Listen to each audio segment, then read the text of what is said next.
Trying to grab all the groceries in one trip? Oof, not how you would have done that. You know sometimes less is more. Like when you drive less and save with the USAA annual mileage discount. USAA. Get a quote today.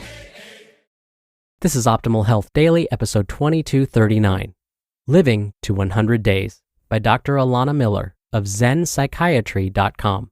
And I'm Dr. Neil Malik. Welcome to another Sunday bonus episode. This is where I like to share an episode from another podcast in our network, usually overlapping a bit with what we talk about here. And this one is coming from my brother's podcast, Optimal Living Daily. You can find that podcast by searching for Optimal Living Daily wherever you're hearing this. And with that, here's my brother Justin, along with his commentary as we optimize your life.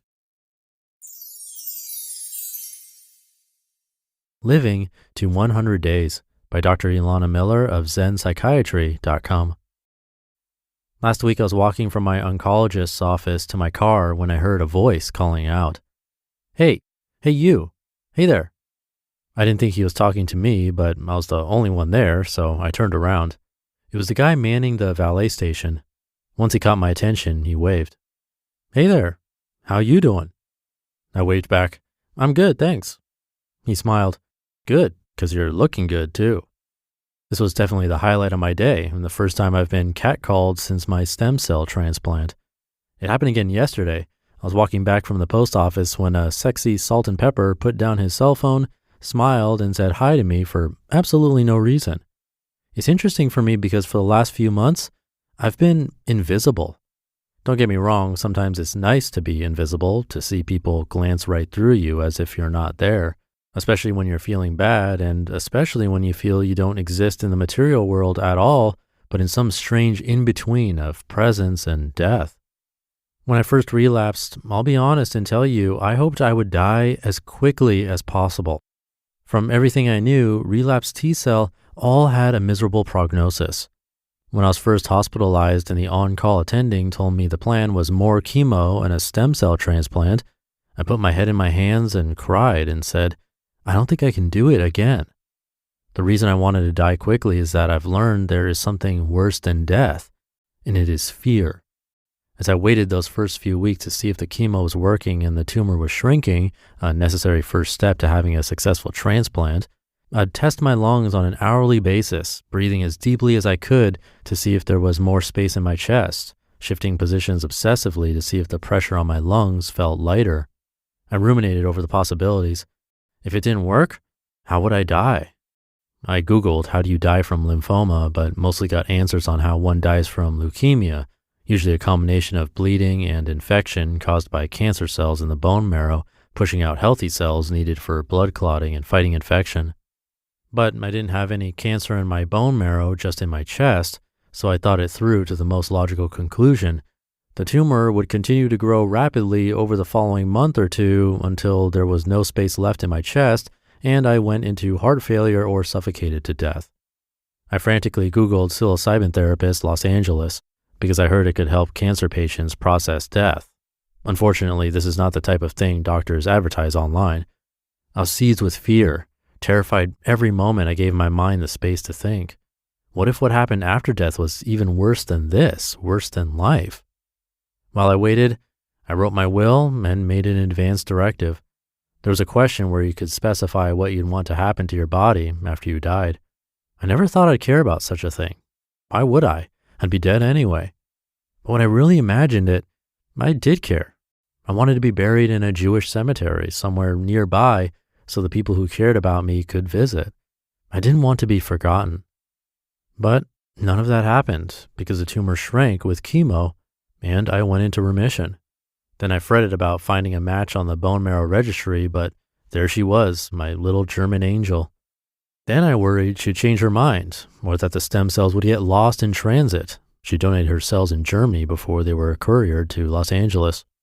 I worried when I was admitted to the hospital while I got total body irradiation and high-dose chemotherapy to eradicate my immune system and prepare me for transplant. I worried right up until I saw with my own eyes the bag of cells hanging off the IV pole as they were infused into my body. Now I only had to wait and see if the cells took, or if I developed a life-threatening infection, or if I got graft versus host disease when the donor's cells attack your own body, which can have serious consequences. But none of that happened either. Sure, I felt like shit in the hospital, but I didn't have any major complications, and after a month, I got to go home. I worried about infection, but I didn't get one. I was supposed to eat takeout, but one day I was craving pizza, so my mom and I ordered delivery, and I ate the pizza, and nothing bad happened. We did have to hide the pizza box evidence from my husband because he had an eagle eye on me to make sure I followed all the rules, which I found adorable. I've never seen someone use so much Purell in their life. I walked around the block, and nothing bad happened, so I did it again. I kept my eyes peeled for signs of graft versus host disease, but I didn't get it. Then I had a follow-up PET CT, and it showed no evidence of cancer in my body. Yes, I was and still am floored with fatigue and my body aches, and I sleep 12 hours a night, but there has been no catastrophe, no transplant rejection, no relapse. Last month, I passed the 100-day mark from my transplant, a clinically relevant and symbolic signpost that the worst is hopefully behind me. Of course, though, I'm still at risk for relapse, and there's still a sense of existential dread. I was chatting with a friend recently about what age we feel. I half joked that I feel 65, and he said he feels 30. We're both in our late 30s. I asked him what being 30 feels like. Oh, he said, it's that feeling when you're settled and have your career, but you still have energy and your health, and you feel like there's a lot of time left. Of course, it made sense, but I felt a little sad when I heard it because it made me realize I don't feel that way at all. I haven't felt like I have time left since I was 30, before all this started. I've discovered one antidote for the existential dread, though. Shopping. Mostly for face creams because that total body irradiation did not help my skin tone. I'm getting Invisalign, and I prepaid my malpractice insurance for the year. I'm writing my book. My brother and his wife just had a beautiful baby girl, and they asked me to be the godmother, and I was elated to say yes. I've already decided I'm going to teach her piano and swimming and good grammar. Don't get me started on messing up object and subject after a preposition. I live each day as if I have all the time in the world, and that makes me happy. There is a joy in being ordinary and having the same petty worries and pleasures of a regular person who hasn't repeatedly had to contemplate their own death. Maybe someday I'll feel so ordinary that I'll vent on Facebook about how the kitchen windows arrived 3 days late, or how the DMV is so disorganized and I can't get an appointment to get my real ID, or how the kids these days won't get off their phones. I'm not quite there yet, though. But hey, at least I look good. You just listened to the post titled Living to 100 Days by Dr. Elana Miller of ZenPsychiatry.com. This episode is brought to you by BetterHelp. Whether you're dealing with decisions around career, relationships, or anything else, therapy helps you stay connected to what you really want while you navigate life, so you can move forward with confidence and excitement, learning the positive coping skills you need to thrive. And if you're thinking of starting therapy, give BetterHelp a try. It's entirely online and designed to be convenient, flexible, and suited to your schedule. Just fill out a brief questionnaire to get matched with a licensed therapist and switch therapists anytime for no additional charge. And I really love the flexibility that comes with BetterHelp. The ability to message your therapist at any time goes a long way for making the therapy accessible and helping you feel like you're getting the assistance you need and when you need it.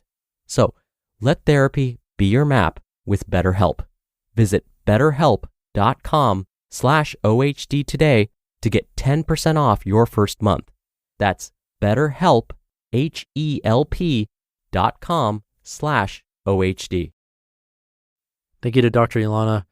Contemplating death can definitely have that effect of really thinking about what matters, what's going to happen, and things start to fall away. Things she mentioned, like kitchen windows arriving 3 days late. In the overall realm of things in life, do those 3 days really matter? Is it worth stressing over when life and death is something we're truly dealing with on a day-to-day basis? It really puts things in perspective. So thank you to Dr. Elana. She's been through a lot, including relapse, and been brave through all of this. Come show her support at ZenPsychiatry.com. And thank you for being here. Have a great weekend, and I'll be back tomorrow for the Sunday show, where your optimal life awaits.